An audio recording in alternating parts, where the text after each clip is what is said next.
Last week, my stepson found my daughter Ela'S diary and read all her personal, embarrassing entries out loud. Ela ran upstairs crying, and my husband and I got into a huge fight because he didn't say a word. 2 days later, still fuming, I was stunned when he suggested. I stared at the living room doorway, frozen mid-step with a laundry basket on my hip, because my stepdaughter's, no, my daughter's, voice was coming from the wrong room. Not her voice. His voice. Kyle's voice. And he was reading. Dear Diary, today Marcus looked at me in third period and I literally forgot how to breathe, like my lungs just stopped working and I made this weird sound and Jenna heard it and the laundry basket hit the floor. Kyle was sitting cross-legged on the living room couch, Ela'S purple journal spread open on his knees like it was a picture book at story time. He had an audience, his phone, propped on the coffee table, the little red recording light pulsing. And he was doing a voice. A high-pitched, breathy, mocking voice that was supposed to be my 13-year-old daughter. And I wanted to die. Like actually die, not really die, but he broke into laughter, wiping his eyes. Oh my God, this is gold. This is actual gold. Kyle. My voice came out flat. Not a yell. Something worse than a yell. He didn't even look up. 16 years old and somehow still incapable of reading a room, or maybe perfectly capable and choosing not to. September 14th. I think something's wrong with my body because. Put it down. Because the other girls all have. Kyle. Put it down, now. He finally glanced up, and his face had that expression I'd come to know well over the past 3 years, the one that said you're not my mom, this is funny, and I don't have to listen to you. Half smirk. Lazy eyes. Complete dismissal. Relax, Diana. I'm just reading. That is your sister's private diary. Stepsister, he said it the way he always said it. Like a correction. Like a legal technicality that exempted him from basic decency. And that's when I heard it. The small sound from the hallway. Not a word. Not a cry. Just a sharp intake of breath, the kind you make when something hits you in the chest and you're not ready. Ela was standing at the bottom of the stairs in her school uniform, backpack still on, hair still in the braid I'd done that morning. She'd come home. She'd walked in the front door.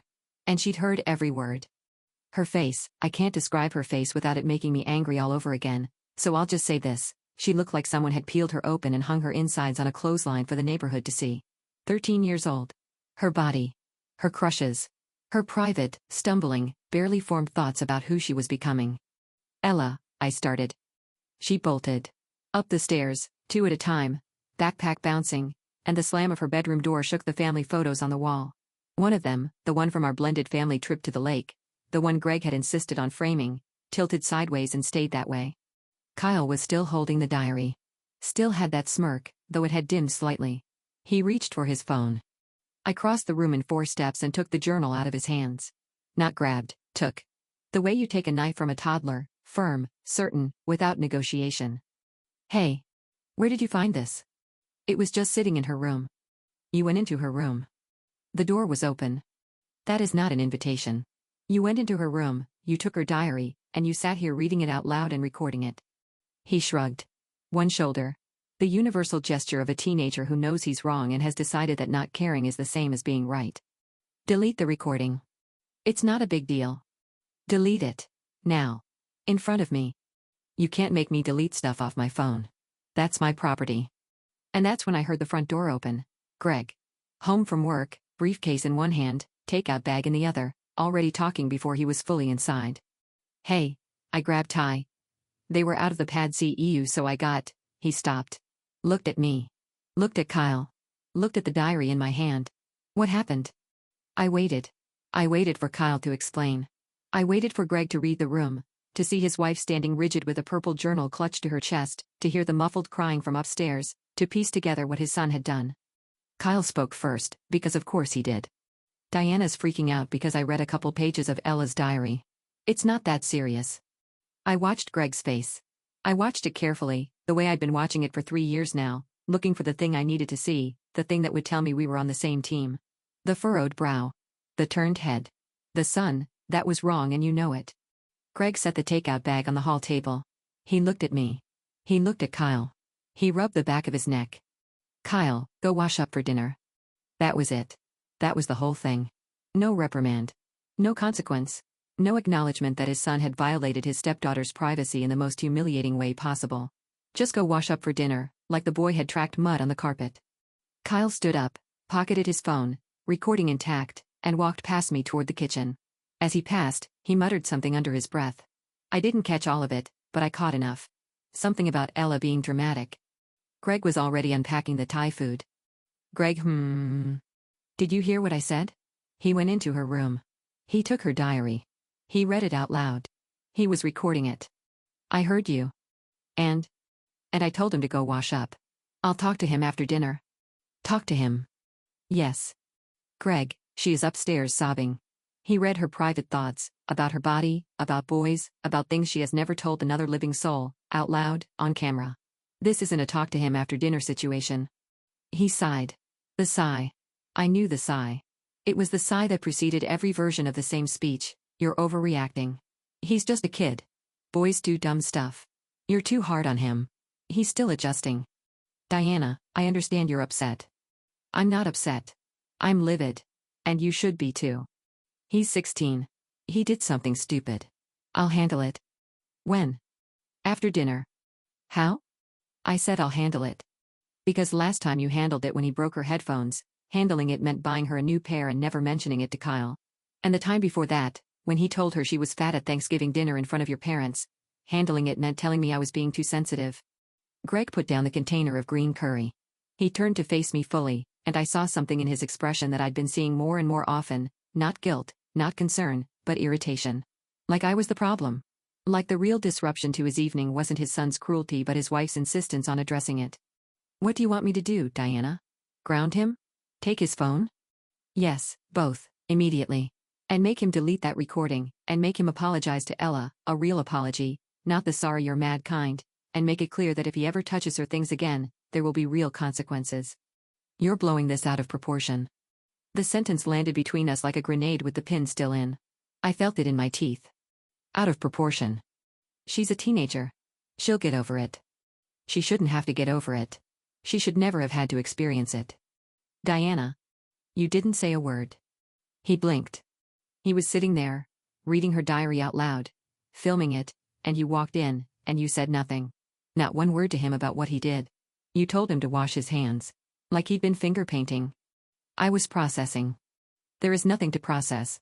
Your son humiliated my daughter and you chose dinner over discipline. That's what happened. That's the whole thing. The kitchen went very quiet. The Thai food sat between us, getting cold, the little plastic containers sweating onto the granite. From upstairs, faint but unmistakable, the sound of Ela crying. Not loud crying. The quiet kind. The kind where you bury your face in a pillow because you've learned that being loud about your pain in this house gets you labeled dramatic. Greg picked up the green curry container again and turned away from me. I'll talk to him after dinner, he said, and his voice had that finality to it, the door closing tone, the "this conversation is over" voice that he'd learned from his own father and deployed like a weapon whenever accountability got too close. I stood there for a full 10 seconds, diary pressed against my ribs, listening to Kyle run the faucet in the downstairs bathroom and Greg plate food like the world was functioning normally. Then I went upstairs. Ela'S door was locked. I knocked softly. Baby, it's Mom. Nothing. Ela, I have your diary.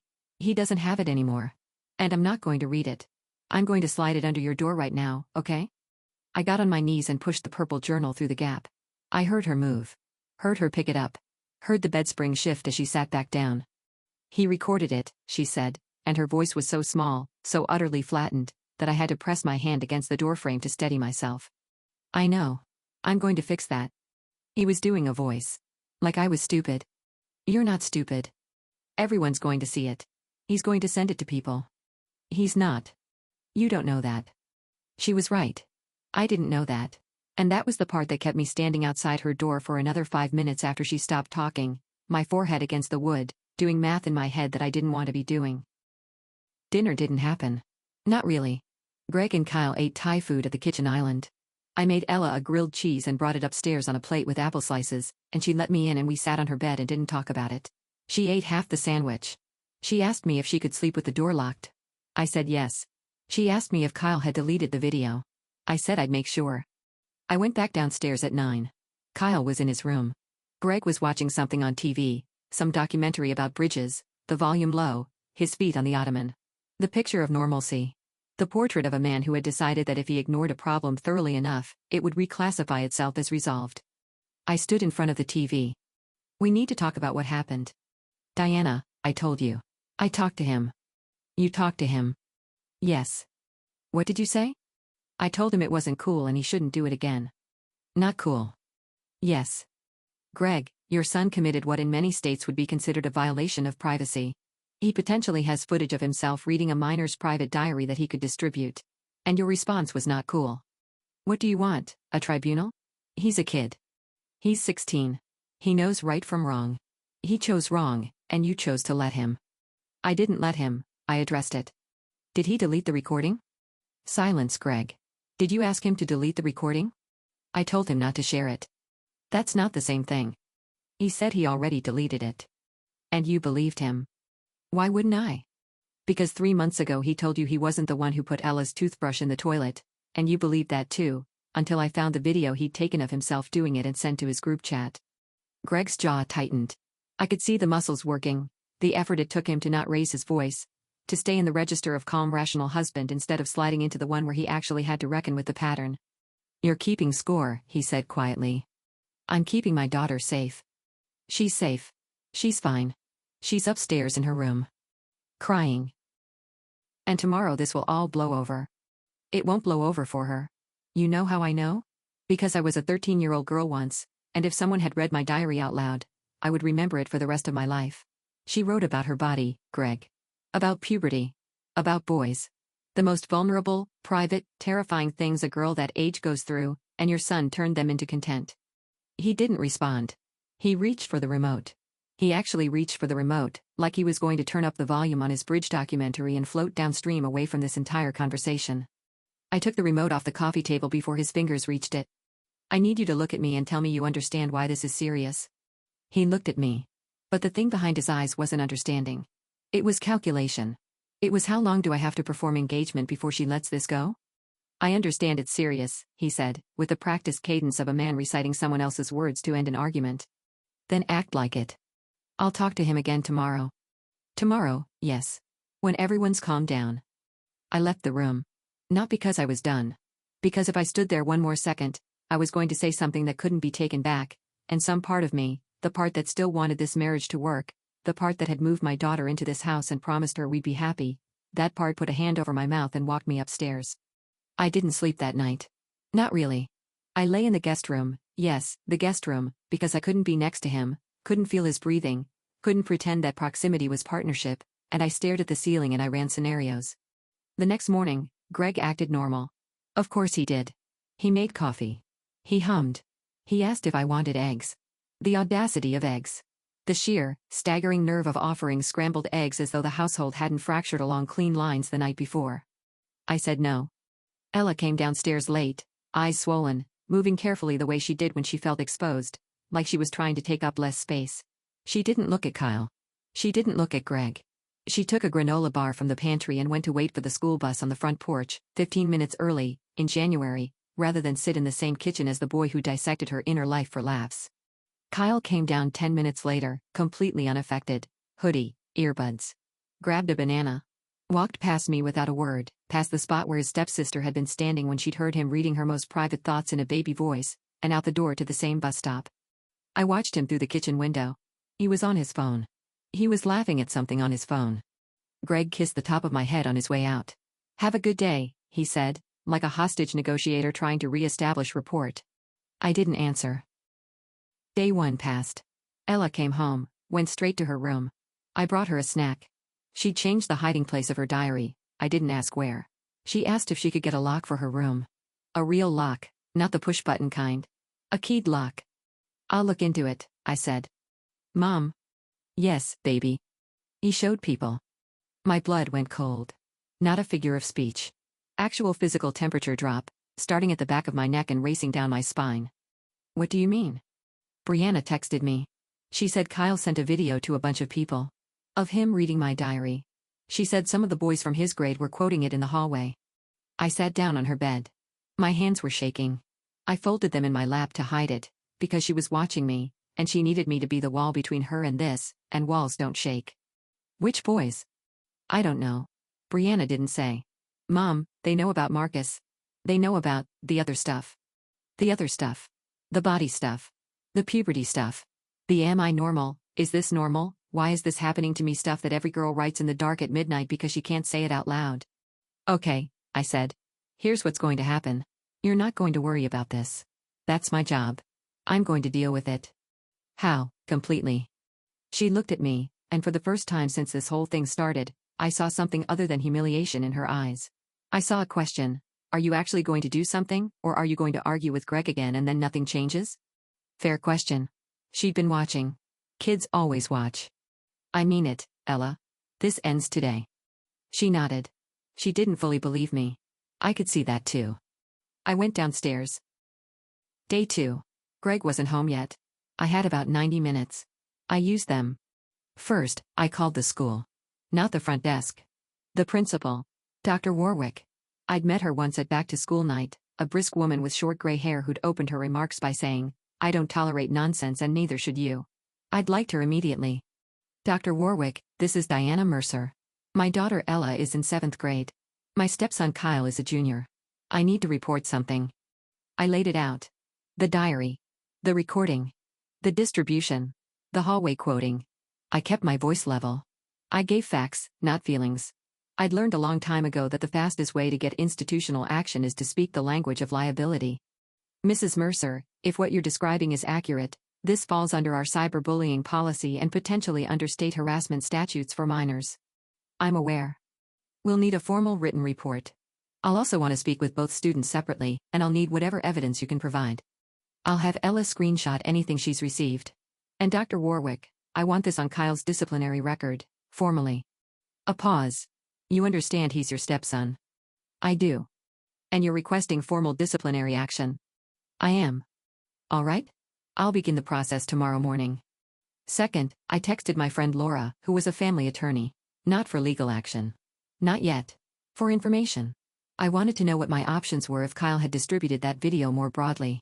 I wanted to know what the recording constituted legally. I wanted to know where the line was and how far past it we already were.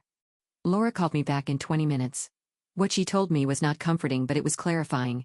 Depending on the content of the diary entries and Kyle's distribution of the recording, this could be classified as harassment, cyberbullying, and in some cases, invasion of privacy with intent to cause emotional distress.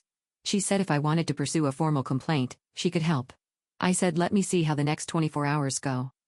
Third, and this was the one that made my hands steady, the one that took the shaking and turned it into something architectural, I went to the hardware store and bought a keyed deadbolt for Ella's bedroom door. I installed it myself. It took 40 minutes and 2 YouTube tutorials and I stripped one screw, but by the time I was done, my daughter's bedroom had a lock that couldn't be picked, pushed, or bypassed by a 16-year-old boy who thought boundaries were suggestions. I gave Ella both keys. She held them in her palm and looked at them like they were something precious. Like safety was a physical object and I just handed it to her. This is real, she said. This is real. She hugged me. Tight. The kind of hug where you can feel the relief coming off someone in waves, the kind where they're thanking you not just for the thing you did but for the fact that you did it at all, that you chose them, that you showed up. I was standing in the hallway outside Ella's newly fortified room when Greg came home. He walked upstairs because I hadn't answered his greeting from the foyer, and he found me holding a drill. He looked at the deadbolt. He looked at me. What is that? A lock. You put a lock on her door. I did. Diana, you can't just install a deadbolt on a bedroom door in our house without discussing. Our house, right. Our house where your son stole our daughter's diary, read it out loud, recorded it, and distributed it to his classmates. That house? His face changed. Distributed? He sent the video, Greg. To multiple people. Boys at school are quoting Ela'S diary entries in the hallway. About her body. About her crushes. About private things she wrote in confidence in what she thought was a safe home. I watched the information hit him. I watched it land. And I'll give him this, for 1 second, one genuine second, I saw horror cross his face. Real horror. The parental kind, the kind that comes from understanding the magnitude of what your child has done. But then the other thing came. The thing I'd been watching win for 3 years. The reflex. The override. The protective firmware that reclassified his son's actions as mistakes instead of choices, that downgraded cruelty to immaturity, that treated consequences as overreactions. I'll talk to him. You've been saying that for 2 days. I mean really talk to him this time. Greg, I called the school. The horror came back, but this time it was pointed at me. You what? I called Dr. Warwick. Filed a report. Kyle's going to face a formal disciplinary review under the cyberbullying policy. You reported our son to his own school? He's my stepson. And he bullied my daughter. Yes. I reported him. Diana, this could go on his record. It should. It could affect college applications. Then maybe he should have thought about that before he turned a 13-year-old girl's private thoughts into a viral joke. Viral, it's not viral, it's a few kids. A few kids who are now quoting her diary in public hallways. A few kids who now know things about her body that she hadn't even told me. A few kids is enough. One kid was enough. One kid reading it in an empty room was enough, Greg. And you couldn't even manage to make that stop. He put his hand on the wall. I recognized the posture. He was recalibrating. Searching for the angle that would make this my fault, my overreaction, my failure to be a team player. I'd seen the calculation before. I waited for it. You went behind my back. There it was. I went behind your back because you were standing in front of it, blocking the door. That's not fair. Fair? You want to talk about fair? Ella is 13. She's locked in her bedroom with a deadbolt I installed because the adults in this house couldn't agree on whether her privacy mattered. She's afraid to go to school. She's afraid boys are going to say things to her in the hallway about her body. She is 13 years old, Greg, and your son did this to her, and your response across 2 full days has been I'll talk to him and she'll get over it. That's not parenting. That's bystander behavior. He opened his mouth. Closed it. Opened it again. We should have discussed this as a family. We are not a family right now. Right now we are 2 parents with fundamentally different ideas about what protecting a child means, and I have chosen to protect mine. That sentence hung in the hallway like smoke. I saw it register.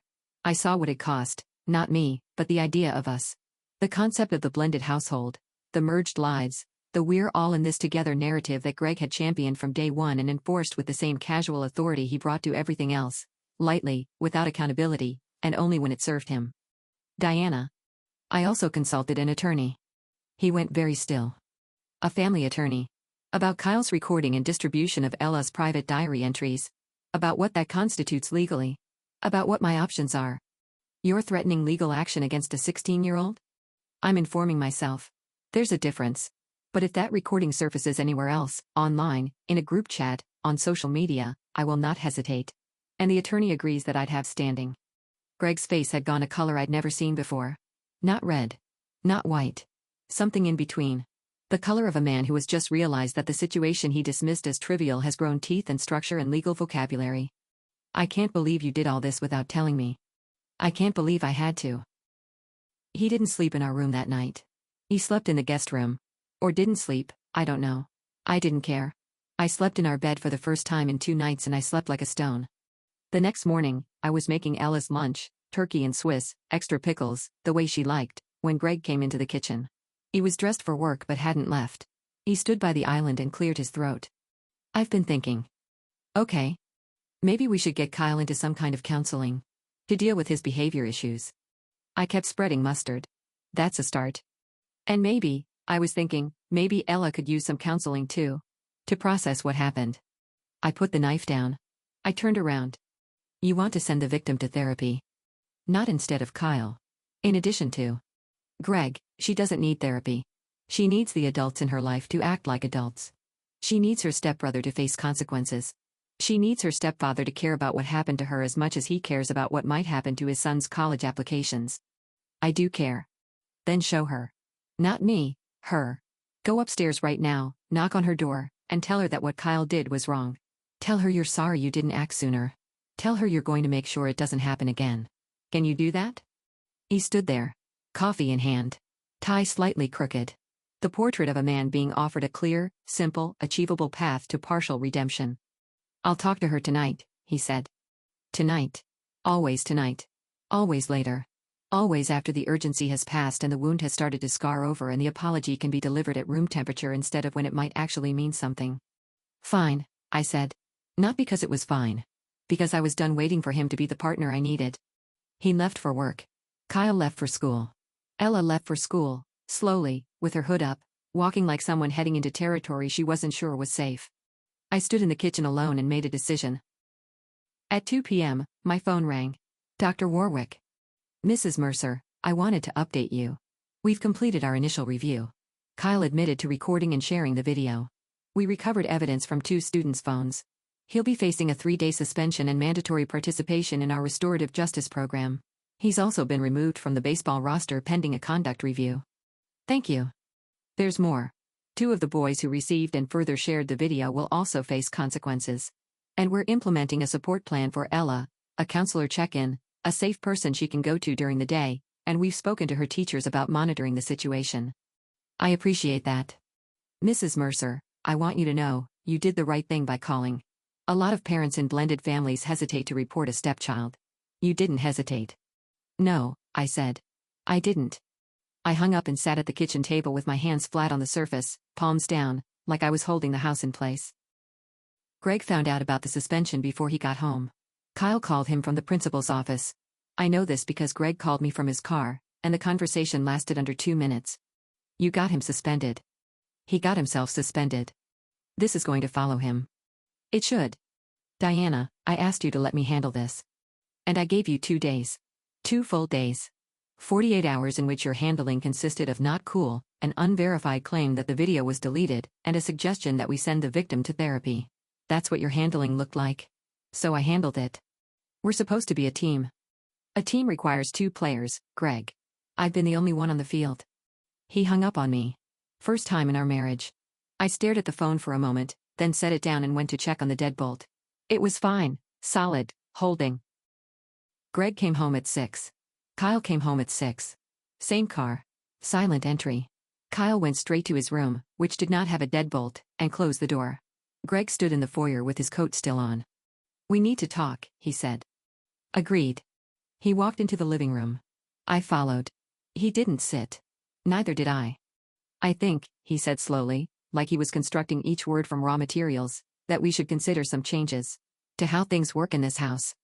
I'm listening. I think Kyle should apologize to Ela, formally. Sitting down, face to face, with both of us present. Okay. And I think he should lose his phone for a month. 2 months. Fine. 2 months. And I think we should set up some clear rules about personal space and privacy. Ela'S room is off limits. Her things are off limits. Those rules existed, Greg. He ignored them because there were never consequences. I know, he said it quietly, almost inaudibly. I know I dropped the ball. It was, technically, an admission. The first one. And part of me, the part that had married this man, that had believed in this family, that had built a life on the premise that 2 broken households could become one whole one, that part wanted to take the admission and hold it up to the light and find enough in it to keep going. But here's the thing about broken trust, it's not about the single instance. It's about the pattern.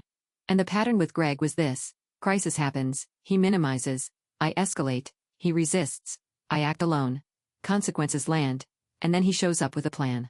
Always after. Never during. Never before. Always after I've already done the work, taken the hit, made the call, and shouldered the fallout. Then he arrives with his reasonable voice and his measured suggestions and acts like we arrived at the solution together. I've been thinking too, I said. Okay. I want Kyle to write Ela a letter. Not a text. Not a verbal apology that he can half mumble and walk away from. A letter. In his own handwriting. Explaining what he did, why it was wrong, and what he's going to do differently. And I want to read it before he gives it to her. That seems non-negotiable. He exhaled. Fine. And I want you to tell your parents what happened. Your mother was here at Thanksgiving when Kyle called Ela fat, and she laughed. She laughed, Greg. I want her to know what her grandson did, and I want her to hear it from you, not from me. My mother doesn't need to be involved in this. She's involved every time she comes to this house and treats Ela like a guest and Kyle like the only real grandchild. She's involved every time she buys him gifts and forgets Ela's birthday. She's been involved, and you've let her be. So now she can be involved in the consequence. His jaw was tight. His hands were in his pockets. He looked like a man standing at the edge of a cliff, calculating whether the water below was deep enough. What else? He asked. And the way he asked it, not what else can I do? But what else are you going to demand? Told me everything I needed to know about where we actually stood. One more thing. What? If anything like this happens again, anything, if Kyle touches her things, enters her room, says something cruel, records something, shares something, anything, I take Ela and I leave. Not to the guest room. Not to my sister's house for the weekend. I leave this marriage. That's not a threat. That's a boundary. The word boundary landed between us like a deadbolt sliding into place. He heard it. I could tell by the way his shoulders shifted, the way the air changed, The way the room suddenly felt smaller and more defined, like walls had moved inward. You'd end our marriage over my daughter's safety and dignity? Without hesitation, yes. He stared at me. I stared back. And in that stare, in the long, unbroken, unblinking seconds of it, I watched him do the math. I watched him weigh his son's comfort against his wife's commitment. I watched him calculate whether I meant it. I meant it. Okay, he said finally, okay. He turned and went upstairs. I heard him knock on Kyle's door. I heard the door open. I heard Greg's voice, low, firm, serious in a way I'd never heard from him before. I couldn't make out the words, but I could hear the tone. It was the tone I'd been waiting for since the moment I walked into the living room and heard my daughter's diary being performed like a comedy set. I went to Ela'S room, knocked. It's Mom. The deadbolt clicked. The door opened. She looked up at me, and she looked tired, bone-deep tired, the way you get when you've been bracing for impact for days, but she also looked something else, present, alert. Like she was checking to see if the ground had shifted. Kyle is going to be suspended for 3 days. He's losing his phone for 2 months. He's going to write you a letter apologizing for what he did. And Greg is upstairs right now having a real conversation with him. A real one. She processed this. I watched her face go through something complicated, relief, disbelief, the residual flinch of someone who's learned not to trust good news in this house. What about the video? The school confiscated it from 2 other students' phones. Kyle's phone will be in my possession by tonight. I will personally verify that every copy is deleted. What if it's already out there? Then we deal with it, together. But I've spoken to an attorney, and if it surfaces anywhere, we have options. You talked to a lawyer? I talked to a lawyer. She sat down on her bed. She held the 2 deadbolt keys in her hand, turning them over and over like worry stones. Mom? Yeah? Thank you for not letting it be okay. I sat down next to her. I put my arm around her. She leaned into me, and the weight of her, slight, warm, 13 years of a person I had made and was remaking every day through every choice I made on her behalf, settled against my ribs. It was never going to be okay, I said. And anyone who told you it was wrong. She nodded. We sat there. The deadbolt held. Downstairs, Greg's voice continued, low, steady, serious. The sound of a reckoning arriving late, but arriving. Whether it would hold, whether it would last, whether the pattern would break or bend back into its familiar shape, I didn't know. I'd drawn the line. I'd installed the lock. I'd made the call. I'd stated the terms. What happened next was up to him. But Ela'S door had a deadbolt now, and the keys were in her hand, and that, at minimum, at baseline, at the irreducible foundation of what I owed her, that was mine to give and I had given it.